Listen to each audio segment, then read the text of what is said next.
come to a strong statement here in Proverbs 20, 오늘 본문의 말씀 굉장히 강력한 말씀이시죠. and it's dealing with this issue of rebellion. 반항에 대해서 하시는 말씀입니다. We read, "Whoever curses his father or mother, his lamp will be put out in deep darkness." 자기의 아비나 어미를 저주하는 자는 그 등불의 유암 중에 꺼짐을 당하리라. So we see that this is a serious issue from a scriptural point of view. 그러니까 말씀에 비추어 보면 이것은 굉장히 심각한 문제다라는 말씀입니다. On the one hand, we could say all sin is sin, 우리가 죄는 다 죄죠 뭐 이렇게 이야기해 볼 수도 있겠지만은 but there are certain sins that scripture focuses on that tends to give it more serious treatment. 어떤 죄는 성경에서 보면 좀 더 심각하게 다루고 계시는 것이 명확합니다. And we can remember that the scripture says that rebellion is like the sin of witchcraft. 성경에 또 말씀하시는 것이 반역하는 것, 반항하는 것은 주술하는 죄와 같으니라 하셨어요. We remember Jesus also, he talked about the inner spirituality. 그리고 예수님께서 또 말씀하시는 바 내면의 영적 상태에 대해서 가르쳐 주셨습니다. That it's not just what we see on the outward. 그러니까 바깥에서 보여지는 모습뿐만이 아니라 He said, "You've heard it said, you shall not murder, but I tell you, if a person hates without a cause, you're in danger of judgment." 예수님께서 이렇게 말씀하셨지요. 네가 살인하지 말라라는 말을 들었거니와 내가 너희에게 말하노니 너희 마음 안에 까닭 없이 누구를 미워하는 마음이 있으면 너는 이미 살인한 것이라 하셨습니다. This is also what God told to the prophet Samuel. God looks on the inward, man looks on the outward. 또 사무엘 선지자에게 하나님은 이미 말씀하셨습니다. 사람은 겉모습을 보나 하나님은 내면을 보신다. So a person may seek to justify themselves outwardly. 그러니까 바깥의 모습은 뭐 그럴만하지 이렇다 할지라도 Jesus said, "These people honor me with their lips, but the hearts are far from me." 그리고 또 예수님께서 말씀하셨습니다. 입으로는 하나님을 존중하되 마음으로는 아니로다. 마음으로는 하나님으로부터 먼 자들이다.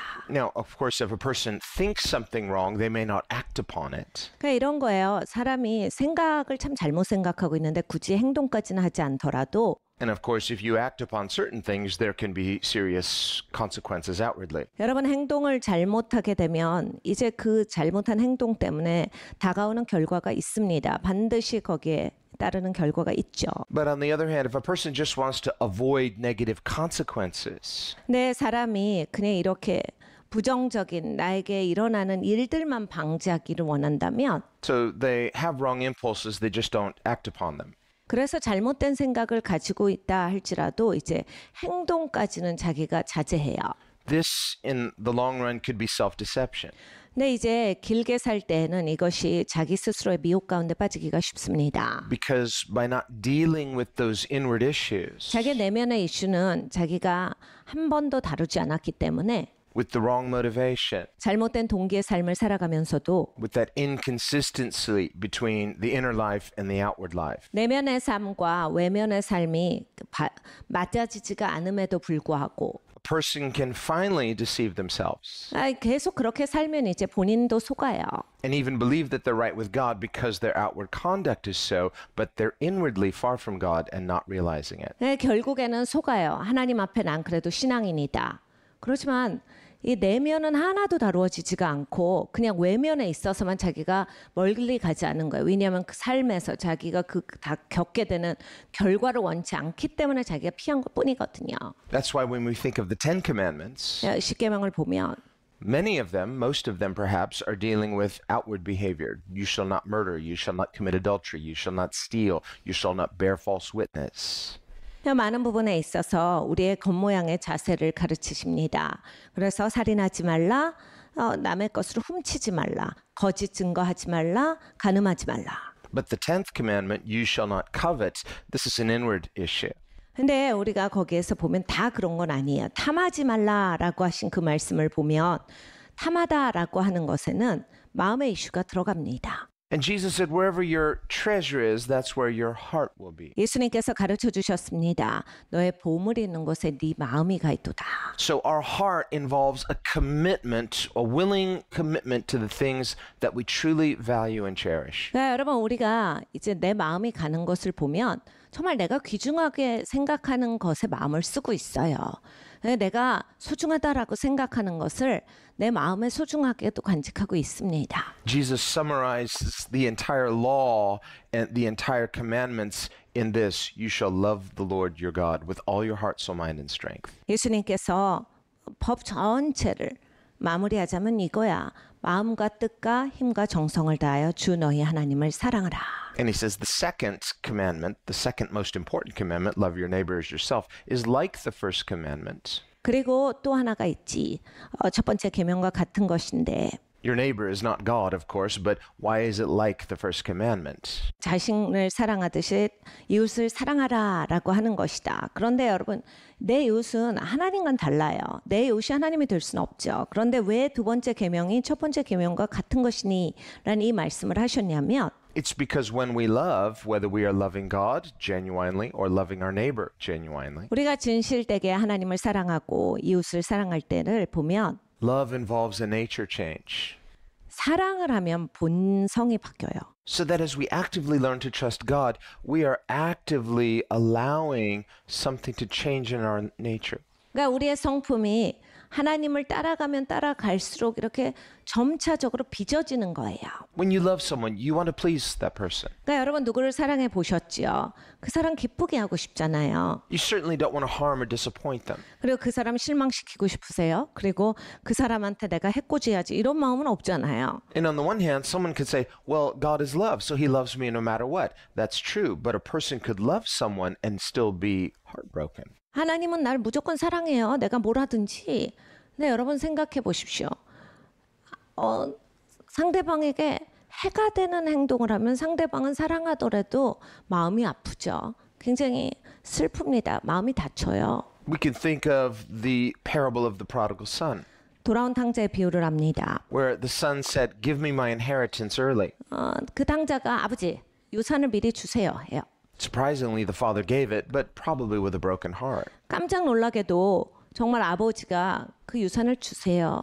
얼마나 마음이 다친 채로 주셨겠습니까? He loved his son, 아들을 사랑하시는데 and while he knew this isn't going to be good for him, sometimes these are difficult life lessons. 이게 아들한테 좋지 못하다를 아시면서도 주셨죠. 여러분 종종 이제 우리가 인생을 그렇게 살아가는 게 사실 가장 위험할 때예요. So be careful what you pray for, 그러니까 여러분 기도하실 때 무엇을 기도하시는지 잘 보셔야 합니다. because you might just get it. 여러분 받으실 수 있어요. But in getting it, you might get more than you asked for. 근데 여러분 받으실 때 여러분이 구한 것보다 더 받으실 수가 있는 겁니다. Because if a person desires something, but their heart is not consecrated to God, they may receive it in an immature way. 그러니까 이런 걸 뭘 너무 원하는데 아직 마음은 성별되질 않았어요. 그러면 이 미성숙한 상태로 내가 이걸 받게 되는 거거든요. But because there's no maturity, 안에 성숙함이 없으니까. there's no character change, 아직 성품의 바뀌어짐이 there's no 없으니까. nature change. 아직은 성품이 빚어지지가 않았어요. They're not mature enough or responsible enough to handle that, and so they squander it.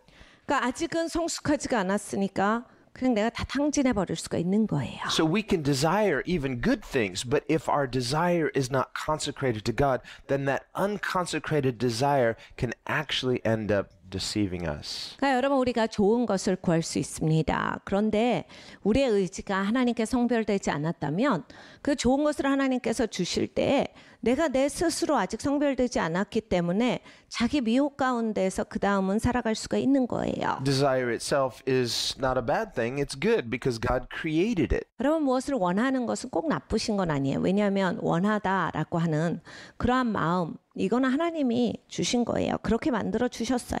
But even though God created desire, so desire involves a potential, and yet our desire itself is to be consecrated and dedicated to God. 그러니까 열망이라고 하는 거 하나님께서 주셨는데 하나님께서 주신 이것을 우리는 성별을 시켜야 돼요. 그래서 이것이 구별됨으로써 하나님의 뜻에 맞춰진 열망이어야 한다.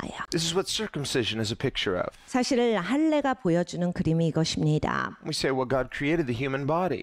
하나님이 우리의 몸을 만드셨잖아요. Why would he then command Abraham to cut away part of the body that God himself created? 근데 여러분 한번 생각해 보세요. 하나님이 만드신 건데 하나님께서 아브라함에게 그 몸의 일부를 잘라내라 이런 말씀을 하셨어요. 하나님이 만드신 몸을 왜 굳이 잘라내라라고 그런 것을 가르쳐 주셨느냐? Why create that part of the body if it's to be cut away?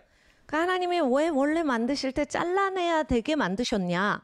And the answer is that it is a picture of consecration. 그러니까 여러분 대답은 이거예요. 성별이라고 하는 것을 나타내는 그림입니다. God created human desire. All human desire is a potential, but not all potential is to be acted upon. 그러니까 하나님께서 사람에게 원하는 마음, 열망, 갈망을 주셨어요. 그러니까 이건 다 가능성이거든요. 근데 이것이 성별되줘야 한다 해요. Person may desire indiscriminately. If they do so, they're lost. 그러니까 이게 원하는 게 절제가 되지 않으면 너무 원하다가 자기를 잃어버리는 데까지 가버리시는 분들이 있어요. That's the problem with many people. 사실 많은 분들이 인생에 있어서 문제가 이겁니다. They don't know who they are. 본인이 누군지를 몰라요. They don't know what their purpose is. 왜 사는지도 모릅니다. So they're looking for something, looking for meaning, looking for purpose. They're lost. 그러니까 그래서 자기의 삶의 목적, 내가 누구인가를 찾는데 찾지를 못해요. In all the things, whether it's I want to create an identity for myself. It's like, why do we want to create an identity? Why shouldn't we receive our identity from God? 그래서 내 정체성을 만들어내고자 합니다. 네, 여러분 정체성은 우리가 만드는 것이 아니라 하나님으로부터 받는 겁니다. But that impulse that drives us, 근데 나에게 자꾸 이러한 끌림이 막 나를 여기저기로 데려가는 거예요. human desire, 사람의 열망입니다. and it's inescapable. 여기에서 우리는 피해갈 수는 없어요. Even if you say, well, my desire is killing me. 나는 이 원하는 마음 때문에 너무 힘들어요. 죽을 것 같아요. I desire too many things. 저는 원하는 게 너무 많아요. The world is not enough. 이 세상으로 충분하지가 않아요. What if a person goes into eternity this way? 그러니까 여러분 이 땅에서 죽을 때 그런 마음으로 떠나게 되면 This is why the Bible says hell and the leech are alike because they're always saying more. They're always hungry and never full. 성경에 그래서 이렇게 말씀합니다. 지옥과 거머리는 만족하는 법이 없어. 더 달라 하는 것이 그들의 성질이다.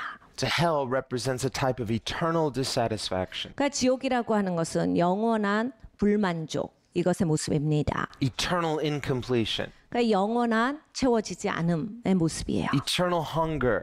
영원한 목마름, Eternal lack. Eternal missing of something. 영원한 부족, 영원한 뭔가를 놓친 것. And so we would say, well, if that's the case, then why did God create desire in the first place? 그러면 왜 하나님이 우리한테 열망을 만들어 주셨을까요? 원하는 마음을 안 주시면 좋았는데. So in some religious traditions, they suggest maybe desire itself is the problem. We need not just to consecrate it, but erase it, eradicate it. 그래서 어떤 종교들은 이 열망을 없애는 걸 굉장히 많이 연습을 합니다. 그래서 원하는 마음, 이게 문제야. 그래서 이걸 없애자라고 해서 굉장히 많은 이런 훈련을 해요. So there are many sincere, well-meaning people. 정말로 이렇게 신실하시고 좋은 마음에 They mean well.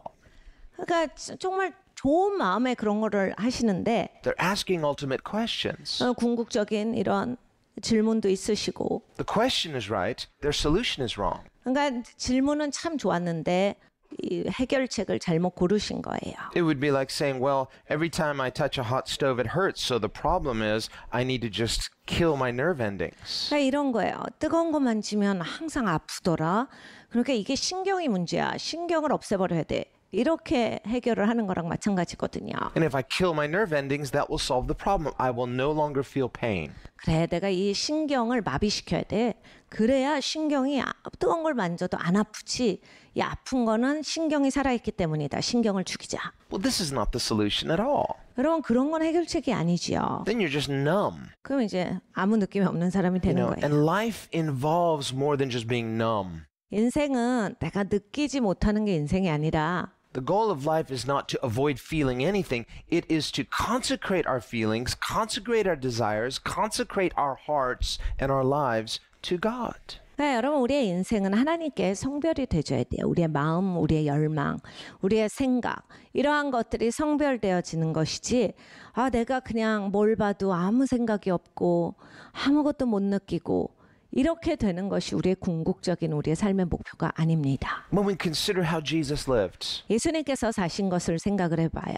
well, he is God, 예수님 하나님이시고 and as God, he is perfect. 완벽하시죠. But as man, he is sinless and perfect. 근데 또 사람으로서도 죄가 없으시고 완벽하세요. This is why Jesus says, follow me. It's because he's the prototype, he's the example, he's our model. 그래서 예수님이 나를 따르라 하셨어요. 예수님이 본이시니까, 예수님이 완벽하시니까 이렇게 살면 되를 말씀을 하시는 거예요. And of course, as Savior, he does for us what we cannot do for ourselves. 구원자로서는 당연히 우리가 할 수 없는 그 놀라우신 예수님의 자비를 베풀어 주셨습니다. 그것은 우리가 할 수 없는 일이에요. But this too is why we trust him and follow him. 그런데 이것도 우리가 예수님을 따라가는 이유기도 해요.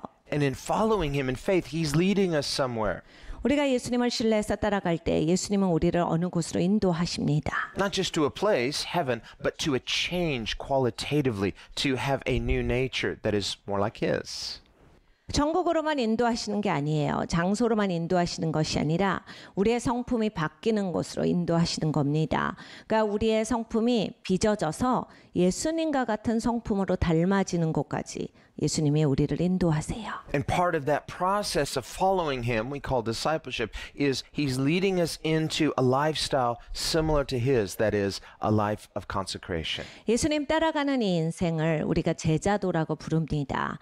그래서 이렇게 예수님과 같이 계속 이렇게 살아갈 때 우리는 훈련되어지고 또 예수님께서 우리의 성품을 빚어주셔서 예수님과 같은 성품으로 변화되는 겁니다. So then when I desire, and what I desire is not motivated by selfish ends, but it is so that I can be a more responsible, more productive, more fruitful steward of God. 그러니까 여러분 우리가 무엇을 원할 때 이기적인 마음으로만 나에게 끌어당기는 것이 아니라 하나님 앞에 더 책임지고 하나님 앞에 열매 있고 그리고 하나님 앞에 성숙하고 하나님 앞에 영광을 올려드리는 그런 자로서 이 열망을 가지고 가야 되는 것입니다. Jesus talked about this in Luke's gospel 누가복음에 예수님께서 말씀하셨어요. when he said, whoever is faithful in that which is least will also be faithful with that which is much. 그러니까 작은 것에 충성을 다하는 사람이 큰 걸 맡겨도 충성을 다한다. So it's not about the haves versus the have-nots. 그러니까 여러분 이게 내가 가졌냐 못 가졌냐의 문제가 아니에요. That's why David said, don't be envious of the wicked when you say, wow, they have so much. 네, 다윗이 우리에게 충고합니다. 약한 사람들이 많은 걸 누릴 때 부러워하지 마. Well, we have a saying, easy come, easy go. 우리가 이런 말을 하죠. 쉽게 들어온 것은 쉽게 빠져나간다. Wealth that is easily gained can be easily lost. 그러니까 여러분 이 부요도요. 쉽게 거둔 것은 쉽게 잃어버려요. That's what we see in verse 21. 21절에 그것을 봅니다. An inheritance gained hastily at the beginning will not be blessed at the end. 처음에 속히 잡은 산업은 마침내 복이 되지 아니하느니라. That was the issue with the prodigal son. 이것이 바로 탕자의 문제였어요. He wanted to hastily gain his inheritance. 빨리 자기가 재산이 있고 싶었어요. But he wasn't mature enough to handle it because he was not responsible. 근데 책임감이 있는 사람이 아니었기 때문에 그만큼 성숙되지가 않았던 거예요. 그거를 누릴 만큼 성숙된 사람이 아니었어요. This is the principle that Paul talks about in Galatians, 갈라디아서에 바울이 말하고 있습니다. where he talks about the purpose of the law. What's the relationship between law and grace? 법의 목적에 대해서 말씀을 하세요. 왜 법이 있고 은혜는 무엇이냐? The grace of God is what saves us. 하나님의 은혜가 우리를 구원하십니다. Through the grace of God, we have an inheritance in God. 그리고 또 은혜로 말미암아서 우리가 하나님 안에서 유업을 받게 되었습니다. But the purpose of the law is to mature us and to teach us and train us. 근데 하나님이 왜 법을 주셨는가? 그 목적은 우리를 성숙시키게 하시기 위해서다요. 우리를 가르쳐 주시는 것이 바로 법의 목적이다. So he says the law was like a tutor or a mentor or a guardian until grace came. 그러니까 법은 은혜가 오시기 전까지 우리에게 있어서 가정교사요. 선생님으로서 우리를 가이드해 주신 것이다. So if grace is our inheritance, the law is our guardian. 그러니까 여러분 우리의 가이드인 거예요. 법은. 그리고 하나님의 은혜가 우리를 건져 주시는 겁니다. And he uses the example of a child who is to inherit a great inheritance. 거기에 예를 들어 주시죠. 어린아이가 있었는데 유업을 많이 상속받게 됐어. Just like in Jesus' parable of the prodigal son. 탕자 같은 케이스예요. The heir, although he's a child, he's going to inherit everything one day. 상속자니까 이제 모든 게 자기가 유업으로 누리게 되지. But he can't receive that inheritance yet. Why? He's still a child. 근데 아직은 받지 못해. 왜냐하면 너무 어려서야.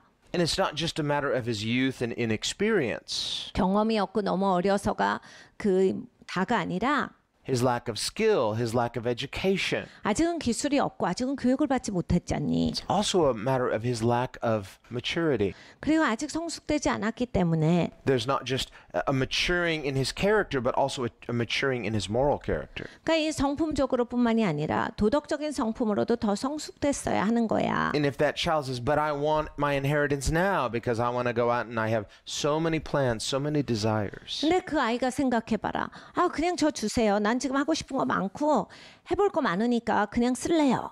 But Paul says that inheritance has been entrusted to a guardian, to a trustee.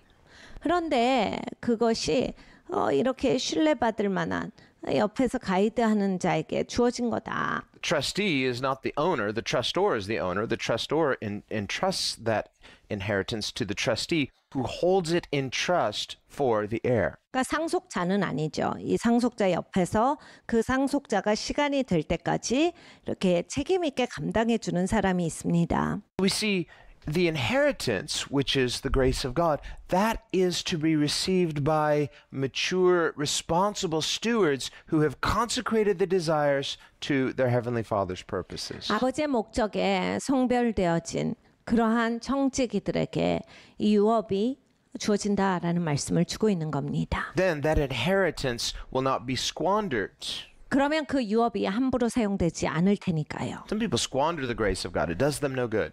그러니까 어떤 분들은 하나님의 은혜를 이렇게 함부로 써버리세요. 좋지가 않아요. Either the birds of the air eat it, or it gets choked out, it withers quickly, it doesn't bear any fruit. 그러니까 새들이 와서 먹어버리거나 아니면 가시떨기가 그 생명의 기운을 막아버리거나 시들어버리거나 하나님의 은혜가 잔뜩 부어졌는데 본인 인생에 전혀 상관이 없이 그렇게 해버리시는 분들이 있어요.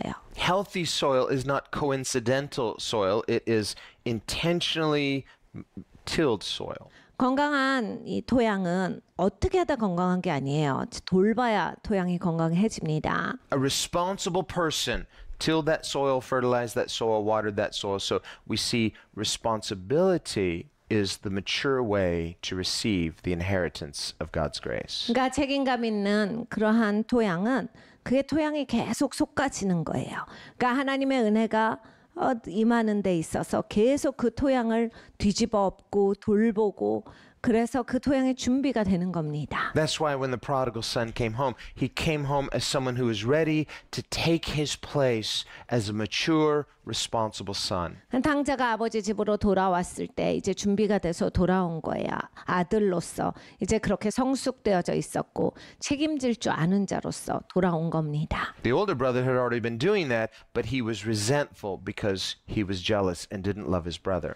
형은 이미 그렇게 살고 있었는데 이제 동생이 그렇게 받아들여지는 것에 대해서 거부감이 있었어요. 왜냐하면 동생을 사랑하는 마음이 없었기 때문이지요. And the father's response to him was, "Everything I have is yours." 아버지가 그 형에게 이렇게 말합니다. 아들아, 내가 가진 거 다 네 거잖아.